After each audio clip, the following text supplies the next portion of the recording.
já está aqui conosco, Rovai, Pedro Serrano, professor de Direito Constitucional, jurista, escritor. Muito bem-vindo, Pedro. Tudo bem? Tudo bem, Dri. Tudo bem, Renato? Prazer estar com vocês salve, aqui. Salve, Pedro. Prazerzão te ver aí. Passou bem o Natal? Passei otimamente bem. Excelente com a família aqui, foi tudo bem. Maravilha. Eu ia viajar agora, mas acabei adiando a viagem, que eu vou na posse do homem lá. Ah, que legal. Que bom. Não pulo na posse dele lá. Eu achei que é melhor acompanhar esse momento histórico, né? Nós estaremos lá cobrindo, então vamos entrar ao vivo com o Pedro Serrano da Posse. Venha cá, Pedro. Faça a sua fala. Pedro, o assunto do dia, a gente corre daqui, corre dali, mas essa história da violência, dos atos de terror, não, e agora general supostamente envolvido. Ele falou que ele falou com o general, né? Não sei se você chegou a ver aquelas matérias feitas pelo professor Henrique Rodrigues, aqui da Fórum, com uma fonte da PF, que teria dito que tudo passou pelo GSI no dia 12, que teria envolvimento do GSI. Era muito assustador, né, Pedro, tudo que está ocorrendo. E ontem eu falava com o professor Nasser, não dá mais para tergiversar. Uma certa opinião, quero ouvir, evidente, e ele concorda, o Nasser, comigo nesse sentido. Agora está se praticando terrorismo no Brasil, talvez de forma inédita, né? Terrorismo na sua acepção da palavra. Ainda não aconteceu um grande ato terrorista no sentido que poderia ter acontecido se essa bomba desse caminhão detonasse. Mas o terrorismo psicológico, as pessoas estão com medo de a posse. Esse já está absolutamente implementado. Queria te ouvir em relação a isso. As dimensões que o assunto tem são diversas. A palavra terrorismo, ela tem vários significados e ela tem sentidos diferentes de acordo com a disciplina que você analisa. Então, tem uma dimensão filosófico-político da palavra. Eu posso chamar de terrorismo atos que não necessariamente são terrorismo no plano do direito, né? Terrorismo não é uma palavra tão precisa, porque ela foi uma palavra que foi apropriada primeiro pela retórica política e depois pela teoria política. Ela não é só uma palavra do direito, digamos assim. Né? Sob o ponto de vista político, teórico-político, eu não tenho dúvida que nós estamos perante atos terroristas, né? Porque eles são atos com uma função política que buscam causar caos social para obter resultados em termos de destruir a democracia, etc. Então, nós estamos perante atos de terrorismo, não há outro nome a usar. No plano jurídico, é um pouco mais complexo. Eu vou te pedir uma gentileza, Adri, o Renato sumiu aí, se é possível vocês colocarem na tela para as pessoas irem entendendo, senão vai ser difícil entender, o artigo 2º da Lei Antiterrorismo. Eu vou tentar colocar para vocês a dúvida razoável que surge no meio jurídico e como interpreta essa questão. Porque, no fim, fica uma questão de vírgula. É exatamente interessante a interpretação do texto aí, Renato. É uma situação em que o sentido da vírgula é que dá ou não característica de crime de terrorismo para a questão. Está lá, ó. O terrorismo consiste na prática, por um ou mais indivíduos, dos atos previstos nesse artigo, por razões de xenofobia, discriminação ou preconceito de raça, cor, etnia e religião, quando cometidos com a finalidade de provocar terror social generalizado, expondo a perigo o patrimônio, pessoa, paz pública e calamidade pública. Pois então, tem gente que alega o seguinte: não, para haver terrorismo tem que ter 3 elementos. A razão tem que ser xenofobia, discriminação ou preconceito de raça, cor, etnia e religião. Tem que ser cometido com a finalidade de provocar terror social generalizado e tem que expor a perigo pessoa, patrimônio e a paz pública. Né? Ou seja, seriam 3 elementos para você ter esse crime. Se você interpretar assim, a motivação política não enseja crime de terrorismo. Agora, o problema é que é o seguinte: se a gente for ver o texto, isso numa leitura mais apressada, se a gente for ver o texto, nós vamos ver o papel da vírgula aí. No plano sintático, toda linguagem, Renato, você sabe disso melhor que ninguém, tem o plano sintático, semântico e pragmático. Toda linguagem, inclusive os textos. O plano sintático é o plano lógico. A lógica que se aplica às normas jurídicas é a lógica deontica, a lógica do dever ser. Né? Só para dizer isso. Aí, nós vemos que a vírgula tem o sentido de ser um conectivo lógico. Conecta conceitos, né? Conecta termos. E, ao fazer isso, ela pode ser includente ou excludente. Ou seja, ela pode incluir o outro termo ou outro conceito, ou ser uma alternativa ao outro conceito, excluindo, onde há um, não necessariamente precisa ver o outro. Né? Ou seja, tem que ver se a vírgula quer dizer e, no sentido de agregar, ou se ela quer dizer ou. Está claro até aqui? Então, quando você vê por razões de xenofobia, a vírgula, discriminação, a vírgula aqui quer dizer ou. Xenofobia ou discriminação ou preconceito de raça, cor, etnia e religião. Se você não admite isso, a conclusão que você chega é que tem que ser uma razão que misture xenofobia, discriminação, preconceito de raça, cor, etnia e religião. É algo quase impossível. Né? Agora, se essa vírgula ela quer dizer ou, existe uma regra lógica e de potência do conjuntor que quando você tem o conectivo com um sentido na proposição, ele permanece com o mesmo sentido, se repete. Então, se o sentido da vírgula até aqui é ou, por que ela quer dizer e quando diz quando cometidos com a finalidade de provocar terror social generalizado? Eu acho que aí, obviamente, ela tem que significar ou também. Ou seja, ou é por razões de xenofobia, etc., ou é com a finalidade de provocar terror social generalizado. Né? Que, obviamente, tem aí uma razão política implícita. Sim. Mas então, eu acho que é absolutamente possível, por conta dessa interpretação sintática, lógica, do sentido da vírgula aí, você determinar que é possível. Esses crimes cometidos agora são também crimes de terrorismo. Ou seja, no plano jurídico há terrorismo também. Além disso, esses delitos caracterizam crimes contra a Estatuto do Desarmamento, é por isso que está sendo investigado por autoridades estaduais, que é um crime estadual, e crimes federais também, aliás, mais intensos até a punição do que a do terrorismo, quando se acumula, que são vários crimes contra a Lei de Defesa da Democracia, além de outros tipos de crimes que tenham aí.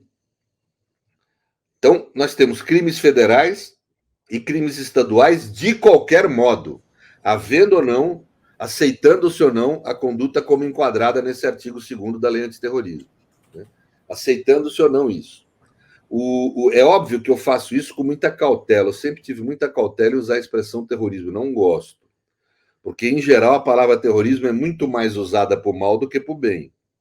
Ela é sempre muito mais usada para perseguir pessoas, para gerar exceção, do que propriamente para punir crimes verdadeiramente de terrorismo, né? Ou para evitar a prática de terrorismo. Né? Na Europa, por exemplo, você teve lá as leis antiterrorismo.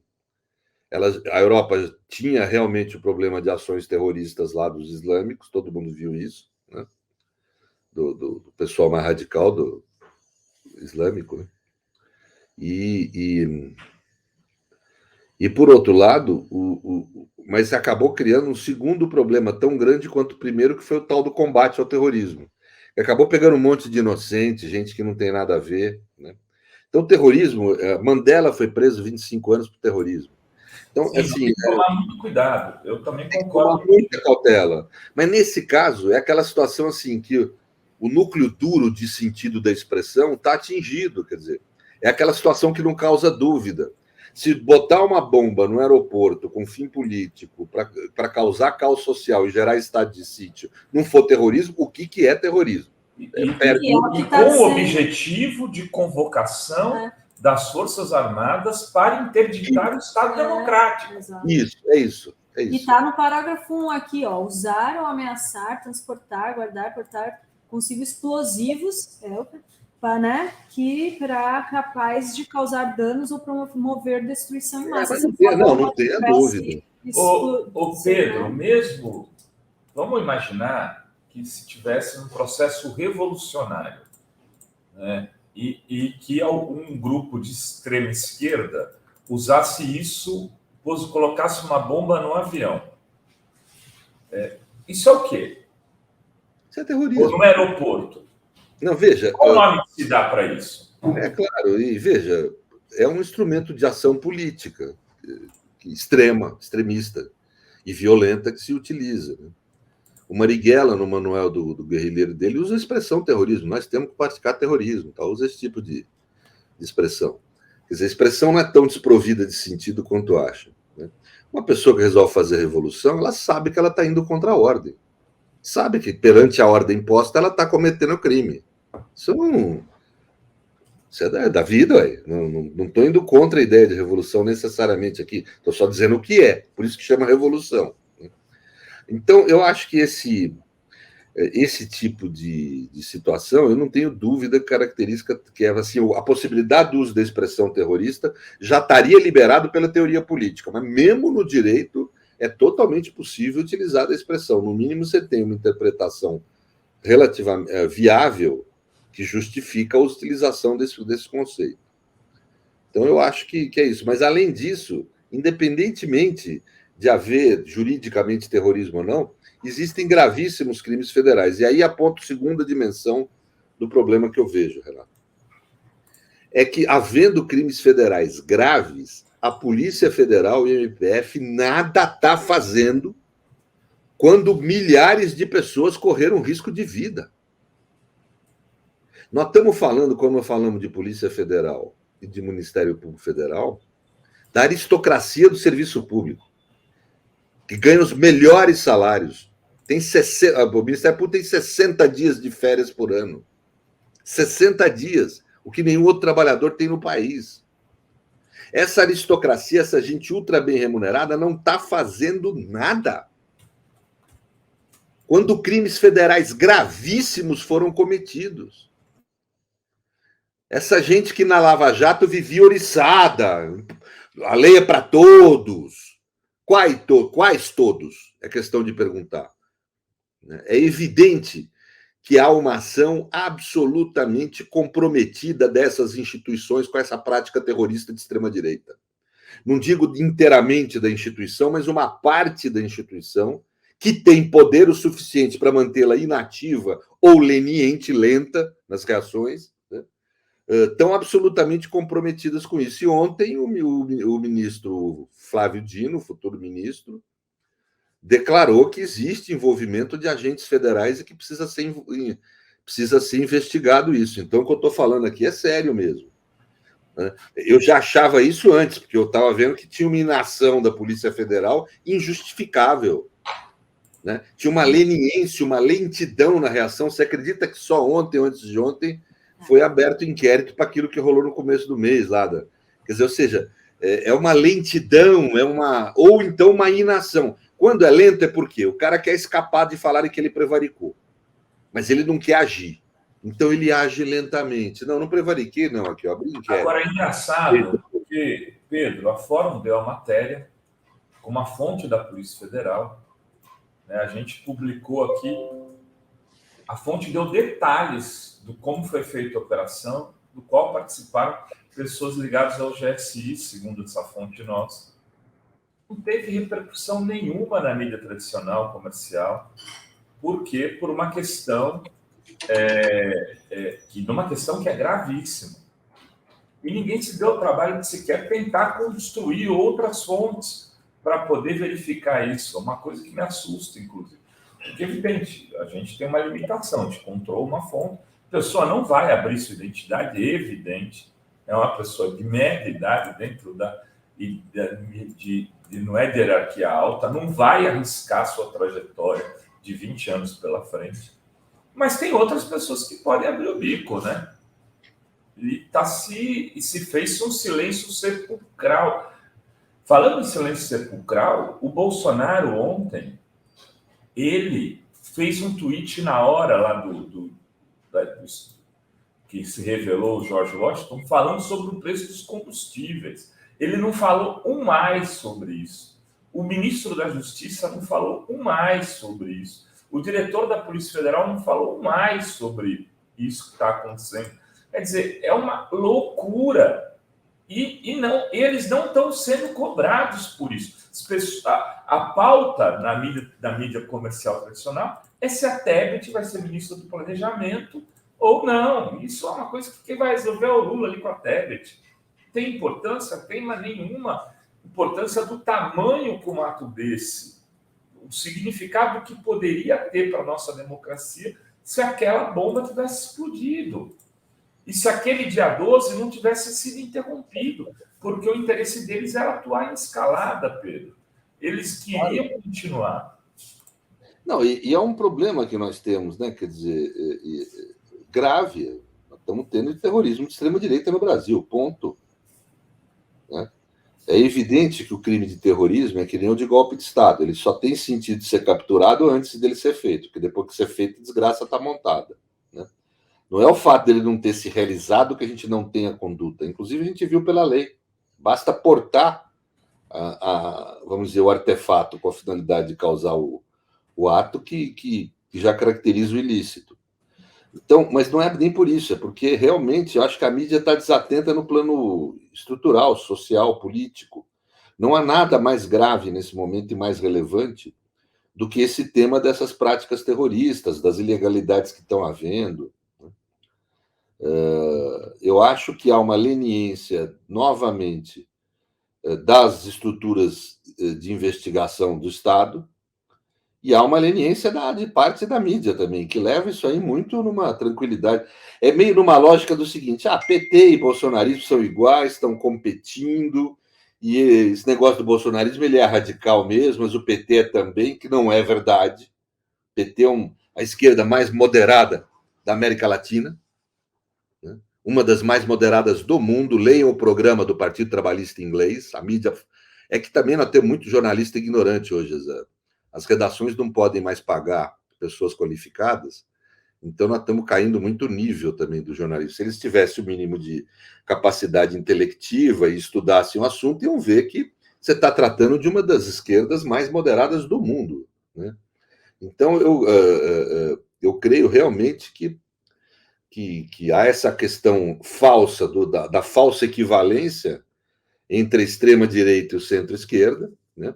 Isso gera todo esse tipo de distorção, inclusive distorção comunicativa. Nós estamos tendo a prática de ato terrorista no Brasil e não se fala nada. Veja, militantes de esquerda, por portar uma garrafa de pinho-sol, foi preso por terrorismo. E a mídia fez um barulho do diabo na época. Nós estamos falando agora de terrorismo verdadeiro. Iam explodir uma bomba no aeroporto, matar centenas de pessoas, ou dezenas, ou algumas pessoas, mas gente ia morrer, gente ia sair ferida, e a democracia estaria sendo atacada na sua alma. Né? Ou seja, e essa quietude em relação a esse tema, a falta de crítica à Polícia Federal, ao Ministério Público pela sua inação, quer dizer, novamente aqui a mídia está falhando gravemente com a nossa democracia. Pedro, esse terrorista que está preso, George Washington, ele disse que ele foi totalmente influenciado pelo Bolsonaro, principalmente pela frase dele de que um povo escravizado, um povo armado não seria escravizado. O Bolsonaro, ele não pode ser responsabilizado por isso, por incentivar esse terrorismo? Precisa investigar. No plano político, eu não tenho dúvida do que você está falando, porque houve uma política pública, o Bolsonaro veiculou isso, até postei no meu Twitter, uma matéria da Isto É, da época. Ele veiculou que ele estava liberando essas armas aí, esses CACs, etc. e tal, para o povo poder se armar, para poder defender, entre aspas, a democracia. Ou seja, ele estava armando os seus militantes para fim político. Então, houve a produção de uma política pública nesse sentido. Então, o primeiro passo, nós temos que enfrentar essa política pública. Não basta revogar os decretos. Esses CACs foram concedidos de forma fraudulenta. Nenhum atirador esportivo, nenhum caçador usa R15 para suas práticas. Você não vai caçar pombo com R15. Né? Não existe isso. Então, é evidente que a conduta a regulamentação foi fraudulenta. Foi produzida com desvio de finalidade. A finalidade ali não era possibilitar a prática de tiro esportivo e de caça, a finalidade era armar a população com fim político, o que se demonstra pela própria fala do candidato, do presidente da República. Né? Ou seja, houve desvio de finalidade. Logo, esses atos são nulos.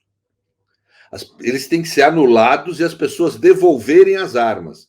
Se elas acham que, mesmo sendo nulo o ato, teriam algum direito à indenização, vão para a justiça reclamar isso. Né? Mas hoje a conduta teria que ser anular esses atos, né?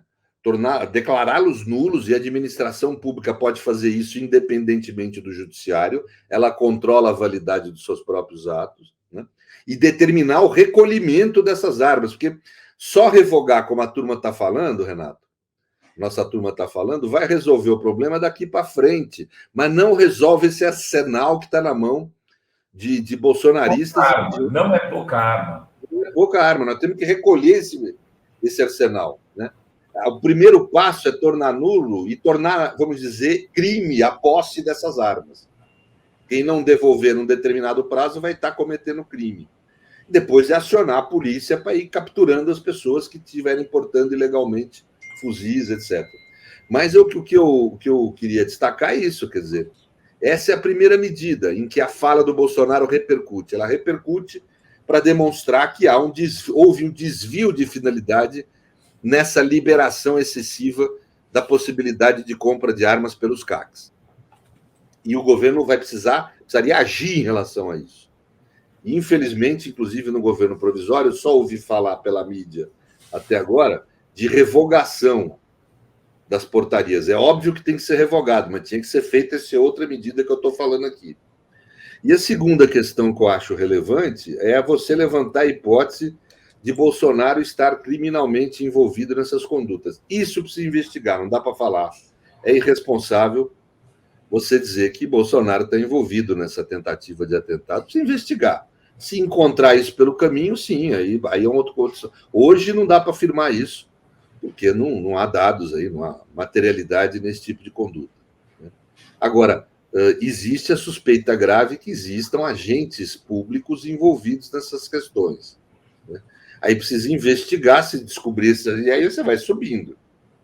Você pode ter uma chance de, na investigação, ir subindo e identificando responsáveis. Mas hoje, do jeito que está hoje a situação, não dá para afirmar que criminalmente ele tenha qualquer envolvimento com isso.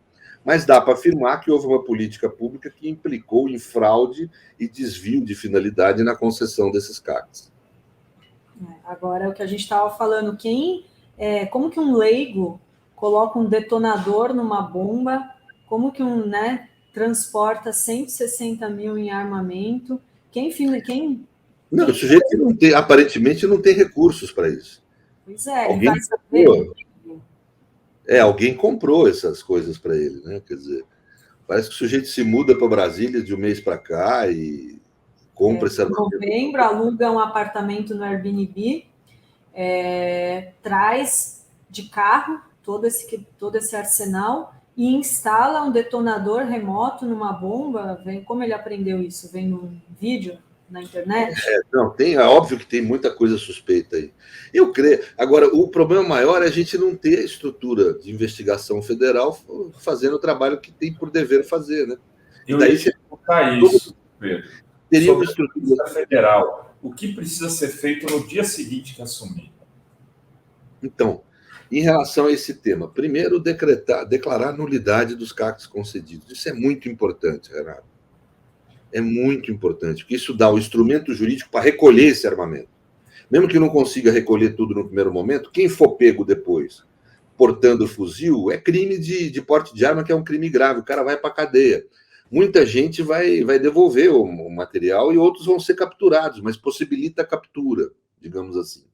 Então é muito importante isso, porque nós estamos com uma grande quantidade de armamento de guerra na mão da população civil, de uma população civil radicalizada e absolutamente indisposta com a democracia. O segundo aspecto que eu acho que tem que se fazer é determinar apurações, inclusive no plano interno. Né? Inclusive no plano interno. Apurar, desde questões da Polícia Rodoviária Federal, essa inação da PF, houve pelo menos prevaricação, precisa ser investigado e punido quem prevaricou. E acho que precisa se provocar investigações em relação, aí no caso não dá para fazer diretamente, mas pode se provocar, investigações sobre esses arquivamentos indevidos de inquérito pelo Ministério Público. Eu estou falando isso porque não adianta investigar, é óbvio que tem que se investigar esses agentes bolsonaristas que estão com esse tipo de prática, mas tem que se investigar também o porquê das inações das instituições de Estado em diversos ilícitos que foram praticados, né? Que é crime ficar inativo. Né?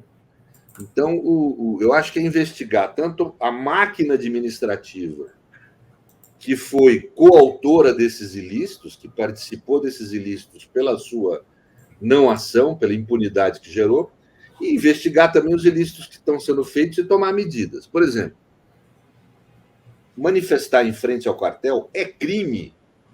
Manifestar em frente ao quartel para pedir intervenção militar, que é o que está havendo, é crime. Né? Se você puder pegar, Idri, o artigo 286, parágrafo 1º do Código Penal. Então, hoje eu estou querendo mostrar para as pessoas. Qual é que é? Artigo qual? 286? Para as pessoas verem por que é crime. Eu não estou falando que é crime de uma forma irresponsável ou sem fundamentação no que eu estou falando. Né? É crime. Né? E crime punido aqui no Brasil com uma pena baixíssima. Nos Estados Unidos isso seria crime de sedição, dá até 20 anos de cadeia.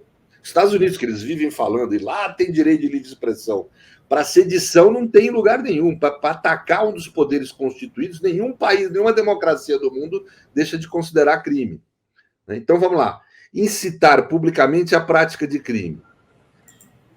Detenção de 3 meses. Incorre na mesma. Parágrafo único. Incorre na mesma pena quem incita publicamente animosidade entre as Forças Armadas ou delas contra os poderes constitucionais, as instituições civis ou a sociedade. Quer dizer, está claro, está explícito na lei que esse tipo de manifestação é criminosa, porque está incitando as Forças Armadas a ir contra um dos poderes constitucionais, a tomar, inclusive, medida de força. Então, isso é crime. Isso não é só que precisa dispersar as manifestações. Os líderes, as pessoas que têm lá, têm que ser investigadas, processadas com todo o direito ao devido processo legal e depois punidas. Mesmo que a pena seja pequena, isso mancha a ficha da pessoa. É importante haver esse tipo de reação do Estado. Né? Não pode ser essa tradição brasileira de ter uma lei para inglês ver, né? A lei de defesa da democracia ser uma lei para inglês ver. Né? Não pode ser assim. Tem que ser uma lei para valer. Não é isso que eles propunham na Lava Jato? Tem que cumprir a lei é para todos. Pois é, agora é hora de cumprir. Então, acho que esse tipo de medida tem que ser adotada, porque não se trata de vingança, não se trata de ação política ideológica, trata-se de legalidade. Cumprir a lei. Isso o novo governo tem que dar determinações expressas para a Polícia Federal e tem que fazer pressão no Ministério Público para que eles atuem. Né? Então, eu acho que não é uma questão de vingança, insisto eu, não é disputa política, é legalidade. Algo elementar na vida civilizada e democrática. Pedro. Segundo, é uma bobagem falarem de direito de livre expressão. Isso está sendo debatido como se fosse algo sério. A mídia empresta seriedade a isso. Não há democracia no mundo que considere uma conduta dessa como protegida pelo direito de livre expressão. Nos Estados Unidos, nós vimos agora o que ocorreu com aquela movimentação junto ao Capitólio. Foram presas diversas pessoas com penas até de 20 anos de cadeia. Nós vimos aqui a pena de 3 meses a 6 meses. Lá dá até 20 anos de cadeia. Na Alemanha, Renato, pra você ter uma ideia, há uma lei de defesa da democracia e do Estado que estabelece esse tipo de conduta como crime, e há uma polícia federal só para apurar isso, só para atuar nesse tipo de caso.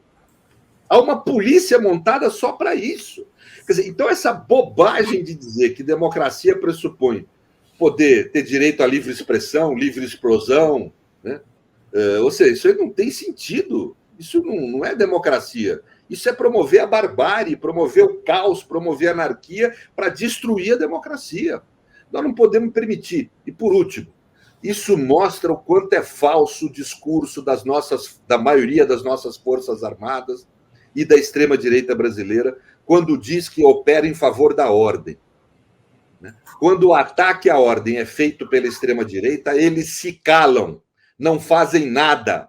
Ao contrário, apoiam, desejam esse tipo de conduta subversiva. Então, não é verdade que a postura desses setores é em favor da ordem. Eles são a favor do que for necessário para eles estarem no poder. Eles querem poder político. Né? Não há nenhum tipo de intenção de interesse público na conduta dessa gente. Posso fazer só uma pergunta, claro, Adri, que diz respeito a isso? E é esse falso debate que é irritante, que vai naturalizando todo tipo de violência, racismo, xenofobia, etc., em nome da livre expressão. Né? Temos aí agora um caso objetivo. O nosso Xandão mandou prender o Oswaldo Eustáquio, né? E aquele outro panaca lá, que inclusive, de alguma maneira, avisou o que aconteceria o dia 12. Agora me foge o nome dele, numa audiência na Câmara. Ele falou, olha, hoje é dia 10, depois do dia 10 vai acontecer coisa muito mais grave, porque nós vamos defender a democracia contra o comunismo.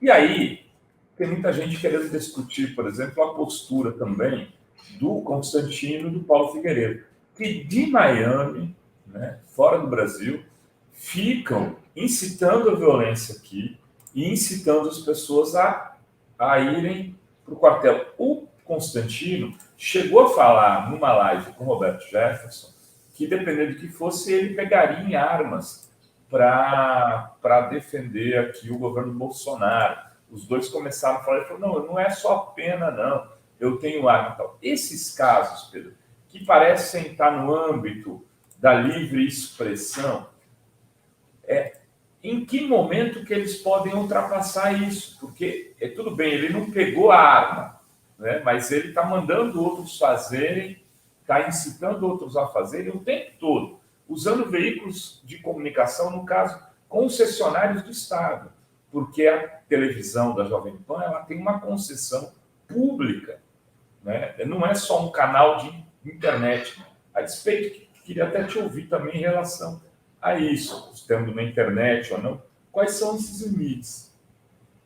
Bem, para mim o limite é claro.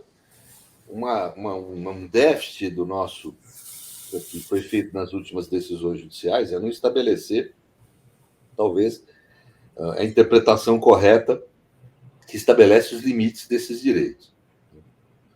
O direito à livre expressão, ele existe, tem que existir numa democracia e numa vida civilizada. Nós estamos aqui exercendo esse direito. Ele é um importante mecanismo para a garantia da democracia. Agora, e ele, inclusive, permite extremismos. É possível, sim, você ter opiniões extremistas, né? Tanto de direita quanto de esquerda, porque senão a democracia vira uma ditadura de centro, deixa de ser democracia, né? Agora, esse discurso extremista ele tem um limite. Qual que é o limite? O da performação de violência. Não se pode nem instigar a prática de violência, nem, muito menos, praticá-la, né?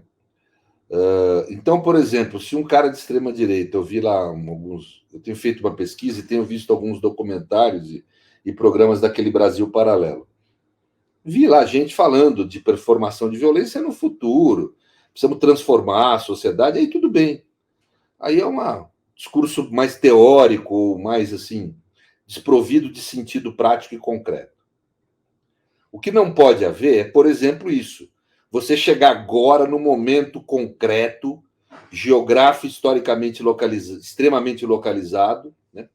e ia apelar para as pessoas, vamos chamar as Forças Armadas a intervir contra essa eleição fraudulenta. Aí não. Aí você começa a sair do limite do permitido no direito à livre expressão e ingressar na performação de violência. Né? Da mesma coisa que se fosse com a extrema esquerda, Renato. Né? Começasse, por exemplo, a falar, não, vamos praticar a revolução hoje, vamos nos armar, vamos fazer reuniões, vai ter um ato revolucionário dia 12, vamos todos nos organizar. Aí ele aponta para algo concreto. E isso, a mera instigação à prática desse ato concreto é crime. Por que é crime? Por que não se espera realizar o ato concreto para daí criminalizar? Porque uma vez realizado um golpe de Estado, por exemplo, você não tem mais como corrigir. Uma vez realizado um levante, uma revolta, uma sedição, você já não tem mais como corrigir. São tipos de crime que você só consegue ter eficácia no controle se você o fizer na preparação, né? Nos atos preparatórios, nos atos... Então, por isso é que isso é em toda a democracia do mundo. Ah, mas como é que eles estão falando em Miami, então, e não estão sendo punidos lá por crime? Porque, veja, quando eles fazem crimes de entre aspas, de sedição, ou seja, crimes que vão contra a democracia e os poderes constituídos, aqui no Brasil, o crime não é crime nos Estados Unidos. É crime nos Estados Unidos a sedição lá, ou seja, eles estimularem essa prática contra os poderes constituídos dos Estados Unidos. Né? Porque os Estados Unidos obviamente, é um Estado que defende a si próprio, defende seu próprio Estado. Né? Então, então é um mecanismo que eles estão usando safadinho para poder praticar crime. Né? Não sei, não conheço essas pessoas que você está falando, mas se for essa... Você está livre de um fardo, então. Maravilhoso. Então não, mas assim, se há um discurso dessas pessoas estimulando a prática de violência aqui no Brasil contra poderes constituídos, isso é crime. Está aqui, eu acabei de apontar aqui, parágrafo único do artigo. Pelo menos aí. Tem outros crimes também, pode haver crime de tentativa de golpe de Estado, tem que haver qualquer discurso. Mas, de qualquer forma, pelo menos esse crime do parágrafo 1º do 286 do Código Penal, que foi introduzido, esse parágrafo 1º pela Lei de Defesa da Democracia, pelo menos esse ilícito há. Agora, por que ele não é preso nos Estados Unidos? Porque o crime não é cometido contra o Estado americano, é contra o Estado brasileiro. Eles estão usando esse... Mas isso não impede que essa conduta seja apurada, punida. É possível, seguindo... vamos dizer, o devido processo legal, no futuro haver alerta vermelho contra essas pessoas, ou seja, elas poderem ser presas lá nos Estados Unidos e deportadas para cá. Incentivando prática de terror, né? Claro, entendeu? Então, eu acho que é isso que nós temos que... Os Estados Unidos, para defender seu Estado, não teve dúvida, não. Houve aquelas manifestações do Capitólio, eles tocaram todo mundo na grade até 20 anos de cadeia. O Estado brasileiro tem que ter o mesmo comportamento. Defesa da democracia.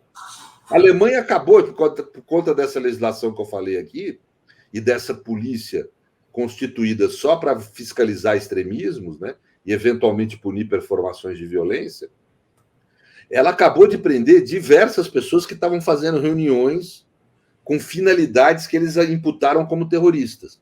Inclusive, um dos caras presos é um empresário que tinha relação com o bolsonarismo aqui no Brasil. Né? Então, nós temos que ter essa clareza. Há no mundo hoje ações articuladas de extrema-direita que visam subverter e destruir as democracias com o uso de violência. E nós precisamos ter uma atitude rígida. O novo governo tem que ser rígido no controle desse tipo de conduta. O Paulo Nogueira Batista Júnior, vou pedir para ele subir junto contigo. Ô, Paulo, tudo bem? Tudo bem? Oi, Pedro. Tudo bom? Olá, Renato. Tudo bem, Paulo? Prazer te ver. E aí, a Adri vai ler os superchats para você, aí a gente já dá uma rodada, e se o Paulo também quiser entrar na conversa, que esse debate não é um debate nacional, não é um debate só de um campo, é um debate da democracia brasileira, e me parece que é o grande debate dos nossos dias. Eu tô sinceramente, muito, muito preocupado com esse acontecimento do Brasil. Porque eu acho que ele coloca um novo momento nas ações, né, de um campo da política brasileira. Que a extrema-direita, ser caricata como ela era, ok. A gente teve sempre extrema-direitas caricatas aqui, desde a democratização. Violenta e terrorista é um outro capítulo. Mas, enfim, Dri vai ler aqui. Deixa eu ver, tem várias mensagens aqui. A Leda Terezinha Reine, que ela diz: tenho muito receio pelo dia da posse. Que Brasil virou esse? Os bandidos estão protegidos pelas instituições. Nunca imaginei assistir tudo isso. Preocupante. O Marcel Henrique Brito diz: delegado bolsonarista que era vizinho do Lula fez postagem todo orgulhoso sobre o avô nazi que lutou contra os comunistas na Segunda Guerra. Obrigada, Marcos. A Eugênia está chegando aqui, nova membra da TV Fórum, muito bem-vinda. O José Ursulino Oliveira diz: infelizmente não poderei ir a Brasília, desejo sucesso para vocês. Obrigada, José. Assiste aqui pela TV Fórum a posse. João Santana me manda aqui um super sticker, muito obrigada. Olair Severo de Oliveira: camaradas, fugiram ao Lula para dar ao caminhoneiro uma medalha de herói da pátria. Ele evitou o maior atentado terrorista da América Latina. Seriam 60 mil litros de gasolina a explodir no aeroporto. Exatamente, ele evitou aí uma tragédia, né? Mário Silva: bom dia, tudo é bem falado, sabemos de tudo isso, mas o que fazer? Tem jeito? Obrigada, Mário. Verônica Nascimento: mídia cúmplice, a abordagem da CNN dá engulhos. O Romel Pinheiro Costa: que tal uma lei dura antiterrorismo? Márcia Simon diz: o outro terrorista preso, ele ainda não foi preso, o Alan, né? Ele está sendo procurado. Também está na foto do Senado. Ele está atrás de uma mulher com camiseta de bandeira. Ele também está lá, então, o Alan. A Fernanda Costa pergunta uma coisa que eu fiquei também pensando. Quando o depoente cita uma mulher e uma autoridade, um general, ele fala que, né, falou com um general lá e não nomeia. Não foi perguntado o nome dessas pessoas? Qual general, né? Por quê? E o Fábio Correia: parabéns, verdadeira aula, muito obrigado. E Ladybug: é possível mudar a mentalidade dos militares? Como? E tem aqui a Jerusa, mandou admiração pelo Pedro Serrano, bom demais insistir no mesmo tempo de homens como o Pedro Serrano, porque tá difícil. Obrigada, Jerusa. Muitos elogios aí, hein, Pedro? Paulo, quer entrar na conversa? Você quer falar um pouco sobre o assunto antes do Pedro nos deixar? Depois que o Pedro falou, eu não tenho muito a acrescentar.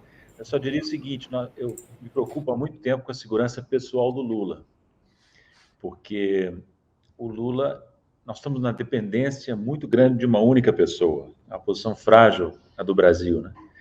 Então, essa única pessoa tem que ser muito protegida. Não pode ficar exposto ao ataque de um sniper ou de um terrorista, sabe?